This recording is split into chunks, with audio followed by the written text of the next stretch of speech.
Hi student, teach for class 4th। बच्चों, आज हम लोग हिंदी व्याकरण में लेसन 15 की रीडिंग करेंगे। लेसन 15 हमारा है शब्द भंडार। शब्द भंडार में सबसे पहले हम विलोम शब्द को पढ़ेंगे। विलोम शब्द क्या होता है? किसी शब्द का उल्टा अर्थ बताना ही विलोम शब्द है। देखो, जो शब्द एक दूसरे का उल्टा अर्थ देते हैं उसे विलोम शब्द कहते हैं। जैसे अंधेरा का उजाला, प्राचीन का नवीन, शाकाहारी का मांसाहारी, प्रकाश का अंधकार, हिंसा का हिंसा, ये सब हमारे विलोम शब्द हैं। पर्यायवाची शब्द क्या होता है? समान अर्थ का बोध कराने वाले शब्द को पर्यायवाची शब्द कहलाते हैं। देखो, जैसे कमल का है राजीव, नीरज, सरोज। पानी का है जल, नीर, सलिल। पुत्र का है सुत, बेटा, लड़का।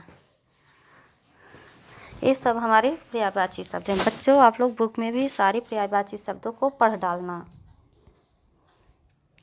फिर है अनेक शब्दों के लिए एक शब्द।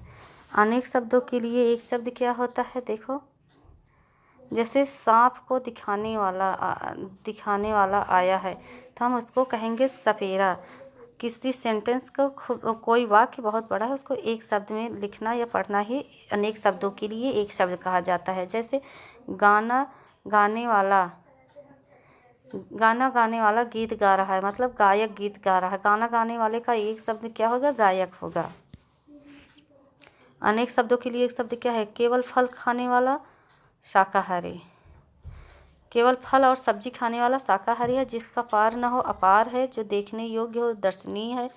जो प्रशंसा के योग्य हो प्रशंसनीय है। जिसमें बल न हो निर्बल है। ऐसे एक शब्दों के लिए अनेक शब्दों के लिए एक शब्द होता है। अब हम देखते हैं श्रुति सम भिन्नार्थक शब्द। श्रुति सम भिन्नार्थक शब्द का मतलब बच्चों होता है जैसे सुनने में एक जैसा हो लेकिन उसके अर्थ अलग होते हैं। कुछ शब्द ऐसे होते हैं जो सुनने में एक जैसा होता है लेकिन उसके अर्थ अलग होते हैं। देखो, जैसे परुख का मतलब कठोर होता है, पुरुष का मतलब मनुष्य होता है। कृपण मतलब कंजूस होता है, कृपाण मतलब कटार होता है। नग मतलब पर्वत नगीना होता है, नाग मतलब सांप और हाथी होता है। अपचार मतलब अपराध होता है, उपचार मतलब इलाज होता है। बात मतलब कुछ कहना होता है, वात मतलब वायु होता है।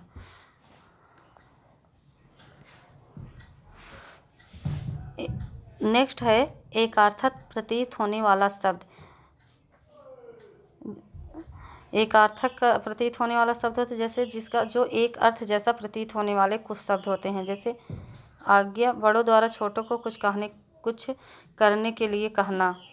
आदेश, किसी अधिकारी द्वारा दिया गया निर्देश।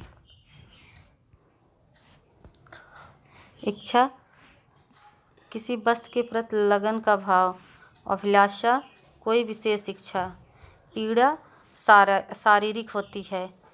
दुख मानसिक होता है। ईर्ष्या, दूसरे की प्रगति देखकर जलन का अनुभव होना। द्वेष सकारण शत्रुता का भाव होता है। मनुष्य प्राणी विशेष को कहा जाता है। पुरुष मनुष्य जाति में नर वर्ग को कहा जाता है। तो यह था हमारा एकार्थक प्रतीत होने वाले शब्द। कुछ फैक्ट बातें हैं बच्चों, आओ हम देख लेते हैं। जिस शब्द का अर्थ एक दूसरे का उल्टा होता है वह विलोम या विपरीतार्थक शब्द कहलाते हैं। समान अर्थ का बोध कराने वाले शब्द पर्यायवाची शब्द कहलाते हैं।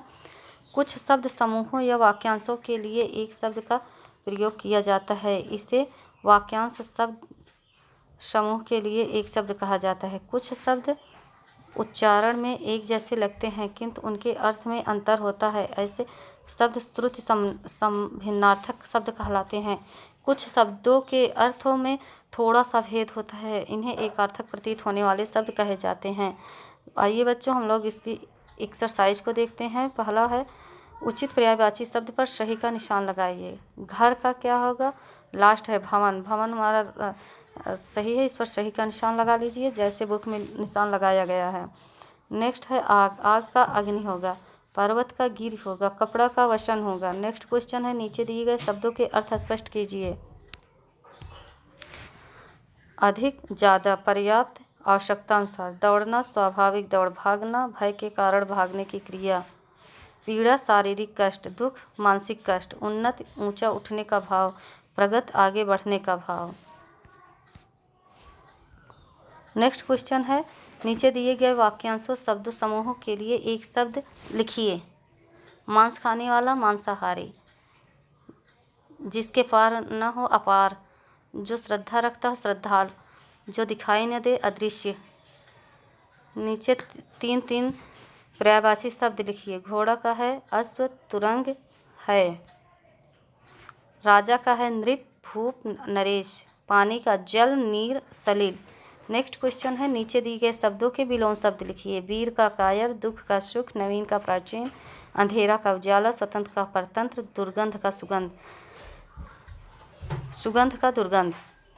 तो बच्चों, इस तरह से हमारा यह लेसन कंप्लीट होता है। आप लोग भी इसकी एक्सरसाइज को कंप्लीट कर लेना और लेसन को पढ़ लेना।